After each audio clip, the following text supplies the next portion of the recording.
If you've been diagnosed with bipolar disorder, chances are you've gone off your meds once, or twice, or many times for that matter. I know I sure have. Now, when I say chances are, let's talk some actual numbers. Depending on the study quoted, about 70 to 90% of people who have bipolar disorder will stop taking their meds at some point along their journey.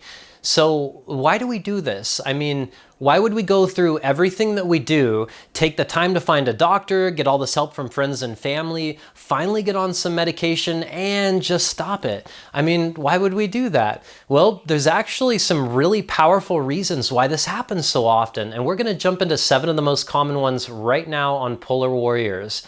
Medication can be a quite sensitive topic for some people, so please keep an open mind. I'm not a doctor, and I respect that there's many different effective treatments out there for bipolar disorder. Meds are just one of them.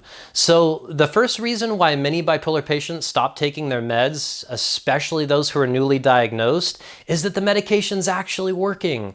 As strange as this sounds, here's what happens and exactly why I stopped taking my meds the first time. Well, a doctor shocks us by telling us that we've been diagnosed with an incurable mental illness that we're going to have for the rest of our life, and they give us some meds to, quote, fix what's wrong with us.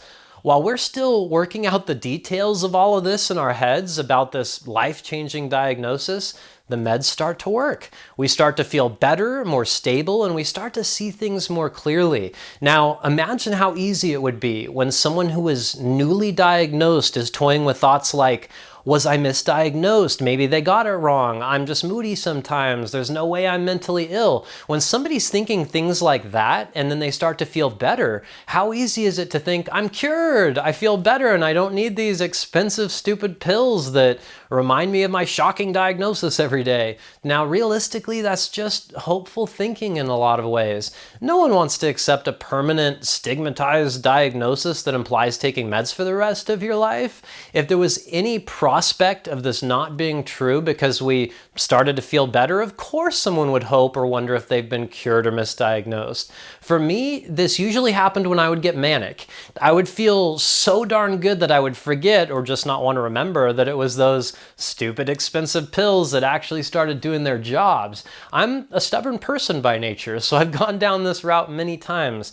And it hasn't been easy for the people who worked hard to help me get the treatment in the first place, like family or friends that supported me along the way.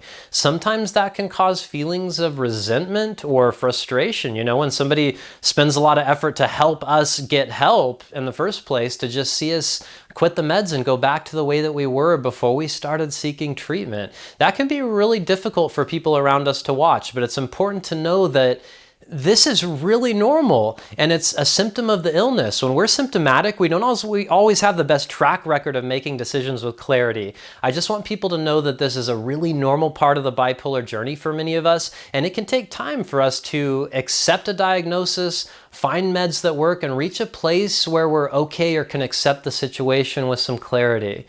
All right, now for reason number 2, and this is a big one, probably the top one on this list, and that would be side effects, side effects, side effects. Not to discourage anyone, but my personal experience included many years of some devastating side effects before I finally found a combination that totally changed the game. A lot of people get lucky. They go to the doctor nails the diagnosis and gets them on the right meds right out of the gate. For the few people like me who are sensitive to meds, the road can be bumpy, to say the least. At this point in psychology, meds are far from an exact science. Most doctors know what works more or less for the majority of the masses, and they try their best to start out with those meds. Unfortunately, some people like me end up experiencing side effects that can just outweigh the benefits, especially if it's just not the right medication or especially the right dose. The most discouraging side effects can include things like rapid weight gain, impacting people's sexual lives, sleeping 12 hours or more a day, or on the flip side, no sleep. Sometimes even making the mania or depression worse. For me, I felt like my entire life went from dealing with bipolar symptoms to just dealing with bipolar side effects all the time instead. What I didn't know was that this is not normal. It's not okay. And it doesn't have to be like that. But here's what happened. I was seeing a general practitioner who wasn't a specialist, and they never even mentioned microdosing or people like me who are sensitive to meds. Heck, I didn't even know I was sensitive to meds. I didn't do any research on what I was taking or thoroughly research the medications or even what to expect. I had no idea what I was doing. I wasn't a bipolar expert by any means, and who is when they first start or first get diagnosed? We just trust and expect that the doctor is going to fix things just like they've been doing ever since we were kids. When we expect some kind of relief from our efforts only to be met with debilitating side effects, there's a combination of disappointment, doubt, and fear of going through all of that again just to get better. It affects our trust in the whole situation, so I took a break from meds. Some years went by and I lost relationship after job after friend again and again and again until it got so bad that I ended up hospitalized. I hit the end of the line and I caused a lot of damage in the process to myself and everyone around me. It was so hard to even think about starting new meds again after everything that I went through, but I ended up seeing a bipolar specialist this time who nailed it with my meds. I couldn't believe it. Seeing the right doctor and not giving up changed everything. It took some years, but think about this. Here's a great analogy. Why do people go to college? They sacrifice a few years of their life living off of top ramen and late nights of studying for what? To improve the quality of the rest of their lives. It just makes sense. So why not look at finding meds in the same way? You might spend some weeks, months, or years even finding the right combination of meds and a medical team. But isn't even a few years worth enhancing the quality of the rest of your entire existence and everyone around you, like your partner, your children, your family, friends? Meds don't fix everything, but if you have the patience to find the right ones, it can make an unbelievably profound difference in the quality of the rest of your life. Okay, so that one was a little long-winded, but on to the third common reason why many of us stop taking our meds, and that is that we just can't see that we're ill. Bipolar disorder has a huge impact on our clarity, like I said earlier, and even though the symptoms can be pretty obvious to everyone around us, sometimes it's impossible for us to see them.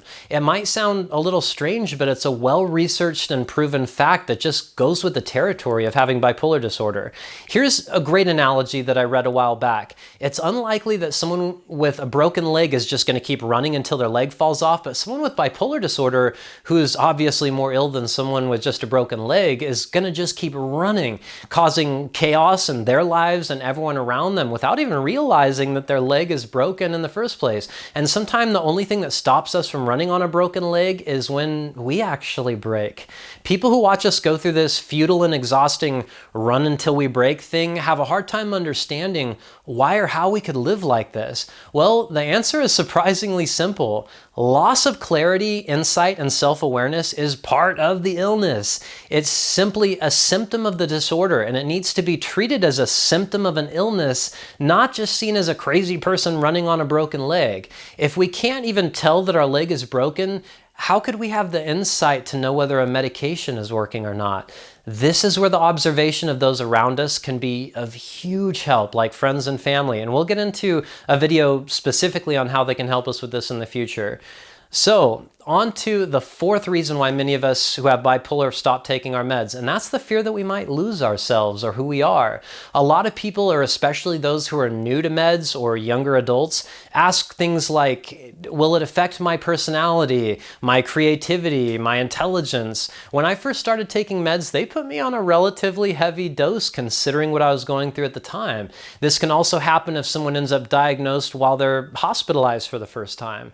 If you end up taking a med that makes you feel like you're losing yourself or like you're a zombie, that doesn't mean that it's the wrong med per se. It could mean that the dose is just too strong. Before you give up on a med, consider microdosing or taking a smaller amount and build up over time. It took years to discover that some of the meds I gave up on were actually ideal for me once I got the dose right. But like I said earlier, it's not an exact science and it can take time to find the balance that you're looking for.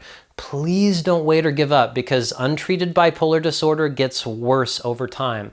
I can't remember how many times I stopped taking my meds, but I also can't remember a single time where quitting meds made my life any better. The right dose of the right meds can minimize bipolar symptoms and still allow you to harness that awesome creativity that we're well known for. All right, so moving on to the fifth reason why a lot of us stop taking our meds. It's actually a simple one, and it comes down to one word: money. If we lose our job or we can't even function in the workplace because of the illness, how do we expect to pay for meds? At first, I was put on this new designer drug that was almost $1,000 a month. So do I eat or do I take my life-saving meds? I know firsthand how discouraging this can be, but the good news is that there are more resources out there than most people ever realize. I'll probably dedicate an entire video to that topic too, but a few examples off the top of my head would be patient assistance programs.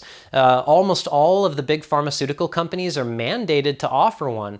I got my $1,000 a month medication sent directly from the manufacturer, and not generic brand name pills, to my doorstep every 60 days. If you're on an expensive med, find out who makes it and search for their patient assistance programs.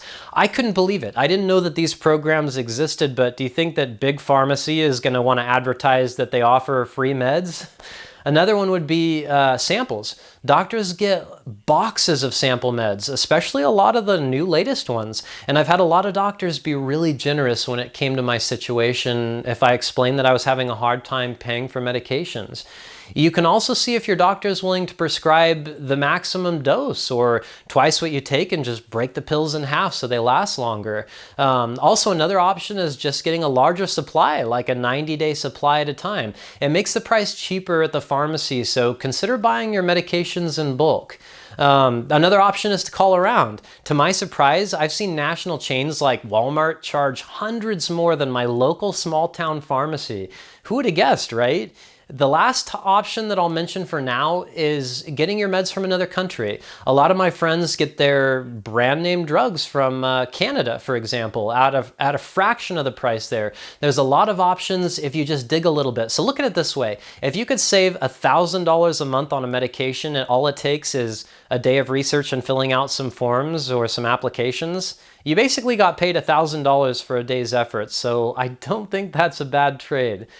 Now for reason number 6, and that would be the fear of dependence. I think it's interesting how someone with diabetes has no problem taking insulin for the rest of their life, but when it comes to psych meds, there's this stigma or belief that they aren't life-saving important. Now, I don't need to remind everyone the lives destroyed or lost because of bipolar disorder. We cause more damage to ourselves and those around us than anyone I've ever met with diabetes. What helped me is to look at it this way. The meds that I'm putting into my system are just replacing or balancing out the chemicals that are missing in the first place.